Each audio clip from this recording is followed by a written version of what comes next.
Hey, Kryptonians, this is Don Kryptonium, and I must be quiet. I must be careful because there is wife resting in the background. But of course, I must deliver. I must deliver the source of information. And what I'm delivering today is the IBC bridge between Cosmos and Ethereum on the testnet, soon to become reality. So this will be educational. I'm going to show you exactly how to move the assets and how to use those assets in Ethereum, and also try to pass to you some of the information that you might crave. So make sure you like this video, love this video, share this video, and so on and so on. So I'm on the trustless.zone. Okay, this is the bridge page, the bridge of Composable. And I know there was some discussion about the bridges. We have CCTP protocol, we have other bridges, and many people said that this CCTP makes bridges obsolete because you can bridge the native USDC. And I disagree with that. I be honest, I disagree with that, because what about moving the assets into DeFi? So imagine the Kuji token or Atom token, whatever you want, and imagine you want to move it to, Uniswap to provide liquidity. You can't do it, with moving USDC, right? Imagine you want to borrow against a certain asset. Imagine you want to increase the liquidity on Kuji and provide it in the markets on Aave and so on. You will not be able to do that, okay? So this is why I don't think that the bridges will be obsolete, and especially the cheap, reliable bridge that is non-custodial, okay? So leave the comment if you disagree with that, okay? And I don't know who will deliver that, okay? I hope that Composable delivers that, right? But there is surely a need on the market, and once you have those bridges spread across all of the ecosystems, then it becomes very interesting. Give me a second. I need to let the meow in. Yeah, come in.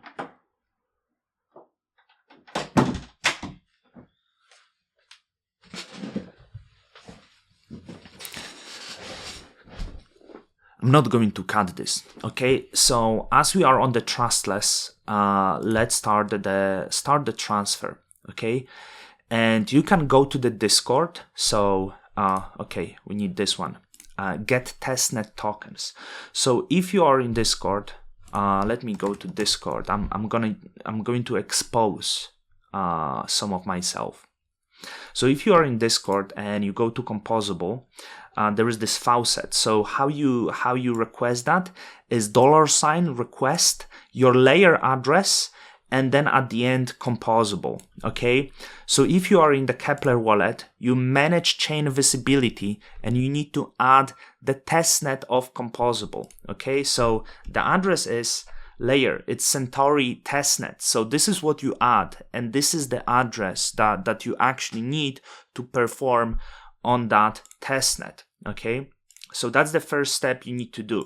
Once you do that, you receive the Pika tokens via request, the testnet Pika tokens, and you move assets from this Composable chain, which is layer testnet, to Ethereum testnet. And that Ethereum testnet, my dears, is this one, Goerli. Okay, you can change it in MetaMask, or it will change automatically, via connecting here. So let's continue that, and I'm connecting Kepler, and I'm connecting MetaMask. If it's not connected to the testnet, it will ask you here to connect to that, right? So I have two wallets connected, my MetaMask and my Kepler. And as you can see, I have 1,000 Pika tokens. Let me move 500 of them, okay? So I'm moving 500 Pika tokens, and I'm sending to MetaMask. So I'm sending native Cosmos asset to Ethereum blockchain, all of that in the testnet. That's not on the mainnet, okay? And why is that? Why should we do that? So imagine you move any Cosmos asset in this case, and you do that, and then you provide liquidity on Uniswap.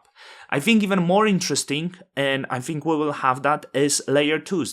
That's required, because I think anything doing on Ethereum is quite expensive. But moving between maybe Arbitrum, like I don't mind. I use the Arbitrum the most. So moving the Cosmos assets to Arbitrum now cost a lot of money using bridges, right? It's in tens of dollars often. So I think it could be cheaper. So it's transferring. And one thing you need to know, testnet is faster than the mainnet. So I believe initially when we have the mainnet, when we have this bridge on mainnet, it might be slower, okay, than the testnet. So that's the one thing. Once you are on Uniswap, okay, when you connect the wallet, you might want to go to settings and show testnets, because automatically it doesn't. Once you do that, okay, you change the network to Goerli, which is the Ethereum testnet. This is mainnet, Goerli is testnet, and those are layer 2s, right? Arbitrum testnet, Optimism testnet, so on. So I'm on this Ethereum mainnet, so not sure if it already arrived. I can check it. I did a little transfer before. So another thing, to find that token. So when you will be transferring, should I have it here?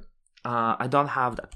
So to find that token, you need to add the contract address of the token that is moved. So when you will be moving Cosmos assets, you need the contract address. So I'm going to paste the contract address of this bridge Pika tokens. So this is the address, and I think the best would be if I do it in the description. I'm not sure if I can do it, but I will do this in the description so people can copy, or maybe you can go to Composable Channels and request the testnet address, or I will post it in the video on Twitter. That will be maybe the easiest. So you can see, as I posted, it detected transfer channel, and this is Pika.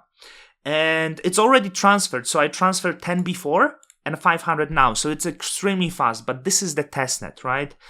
And as we do it, I can transact this Pika token to Ethereum. So in this case, imagine this is Atom. You can transact Atom to Ethereum, and so on, everything natively. So there is absolutely no reason to think this is not bullish. This is great. But can we see that? Can we see that functional? Can we see that operational? This is, of course, Don Cryptonium. This is only one channel that educates you those things, that educates you about the real building. So Uniswap is the first step. I'm using Uniswap because it's the easiest. Aave and others are a little more difficult to work on the testnet. So those things take a little bit time. But this is the first step you can do. So let's transfer 200 Pika. Of course, I don't think this is the real price. And we're going to do the swap to Ethereum.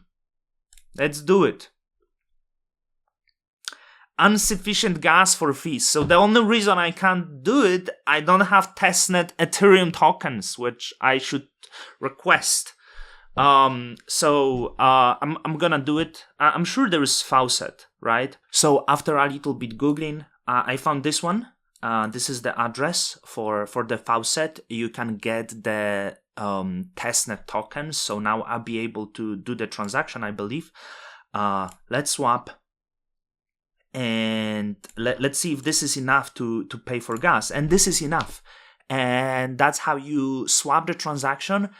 And well, the thing is, if you use these protocols, if you use these testnets, you might receive Pika tokens later. You might receive the airdrop. So if you want to farm the airdrop as well, use the testnet of bridge, the IBC bridge testnet, composable on Ethereum. Interact with the platforms, and as you interact, probably not confirmed. You might get something. Anyway, Don Cryptonium is out. We did the swap. We did the swap of Cosmos assets on Ethereum. And with that, Don Cryptonium is out. Till the next time.